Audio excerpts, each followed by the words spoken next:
और अब बड़ी खबर का रुख कर रहे हैं। बड़ी खबर आपको बता दें, राज्यसभा से पास हो गया है वक्फ संशोधन बिल और वक्फ बिल के पक्ष में 128 वोट पड़े जबकि इसके खिलाफ 95 वोट पड़े और अब राष्ट्रपति की मंजूरी के बाद ये बिल कानून बन जाएगा। लोकसभा में अपनी पहली परीक्षा पास होने के बाद बिल को कल राज्यसभा में पेश किया गया था और बिल पर करीब 12 घंटे तक मैराथन चर्चा हुई।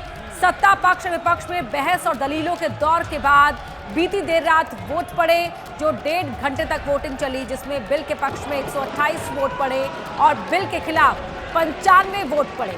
यानी सरकार लोकसभा की तरह ही राज्यसभा में भी वक्फ संशोधन बिल पास कराने में कामयाब हुई और बिल का विरोध कर रहा विपक्ष विफल रहा।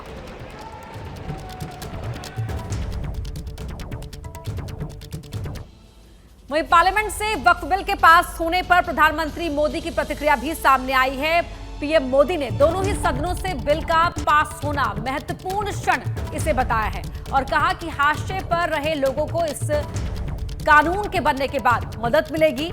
दशकों से वक्फ प्रणाली पारदर्शिता की कमी का पर्याय थी। मुस्लिम महिलाओं के हितों को नुकसान पहुंचाया गया।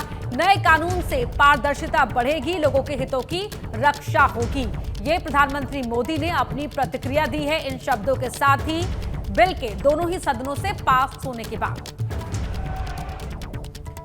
तो वक्फ बिल संसद के दोनों ही सदनों से पास हो गया और इस बिल के पास होने पर प्रधानमंत्री मोदी ने अपनी प्रतिक्रिया देते हुए कहा कि इससे हाशिए पर रहे लोगों को मदद मिलेगी। ये पोस्ट प्रधानमंत्री मोदी की ओर से सोशल मीडिया प्लेटफॉर्म एक्स पर किया गया है।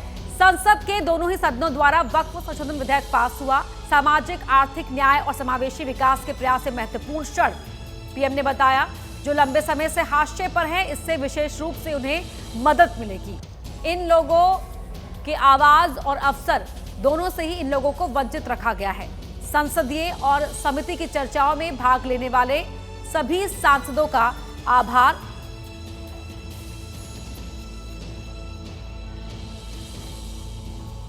वहीं राज्यसभा में चर्चा के दौरान विपक्ष ने सरकार को बिल पर घेरा, बिल को खामियों से भरा बताया, मुसलमानों का हक छीनने वाला बताया। तो सरकार ने भी ये साफ करने में देर नहीं लगाई कि बिल मुसलमानों के कल्याण के लिए है। इसमें खामियां हैं, इसको आप ये देखना चाहिए।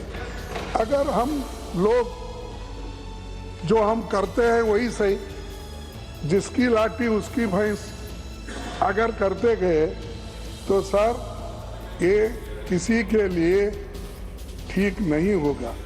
और दूसरी बात ये है कि ये वक्त एक डोनेशन का यानी दान का बिल है, ये कोई और तरीके से पैसे लाने के लिए या पैसे जमा करने के लिए नहीं है।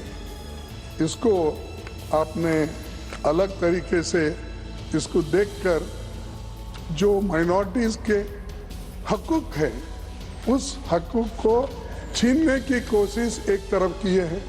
हम लोगों ने कोशिश की है कि हम ज्यादा से ज्यादा मुस्लिम समुदाय का वक्फ की प्रॉपर्टी का उपयोग हो सके, उनकी शिक्षा का, उनके स्वास्थ्य का और उनकी प्रॉपर्टी सही हाथों में रहे, इसकी चिंता की। सारे सबसेक्शंस इस बात को बताते हैं कि किस तरीके से यह कानून गलत दिशा में गया था।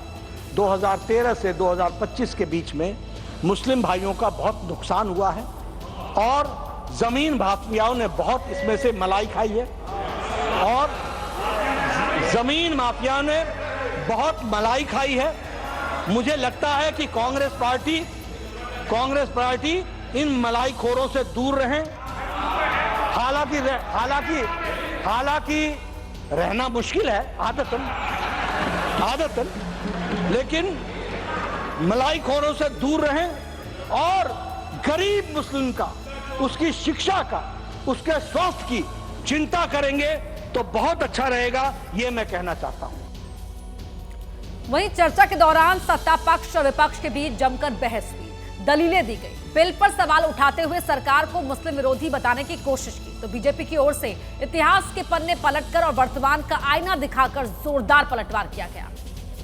इशफाकुल्लाह खान जब फैजाबाद की जेल में फांसी के फंदे पर झूल रहे थे तो इसी देश की जमीन के लिए झूल रहे थे ना। सभापति महोदय, अंडमान की जेल में काला पानी की सजा काट कर अपनी जान देने वाले मौलाना फजले हक खैराबादी हो या शेर खान अफरीदी हो, वो भी तो इसी जमीन के लिए अपनी जान दे रहे थे ना। सभापति महोदय, पाकिस्तान के खिलाफ लड़ते हुए अपनी जान देने वाले महावीर चक्र विजेता ब्रिगेडियर उस्मान हो या पाकिस्तान के पैटर्न टैंक उड़ाने वाला परमवीर चक्र विजेता वीर अब्दुल हमीद हो, वो भी तो इसी जमीन के लिए अपनी जान दे रहा था ना। मैं सरकार से कहना चाहता हूं, हमसे हमारी इबादत गाहें तो मत छीनिए ना, हमारे घरों पे बुलडोजर तो मत चलाइए ना, हमारी कब्रों में तो हमें सुकून से सोने दीजिए ना।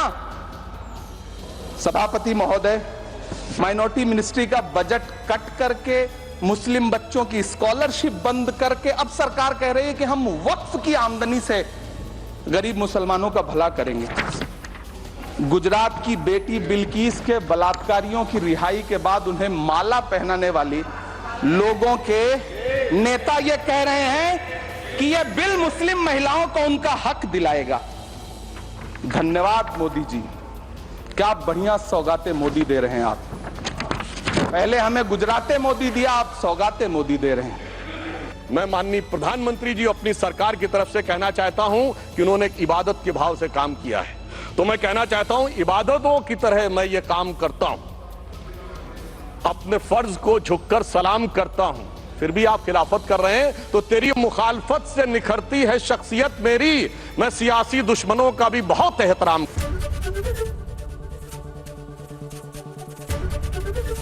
एबीपी गंगा, खबर आपकी, जुबान आपकी।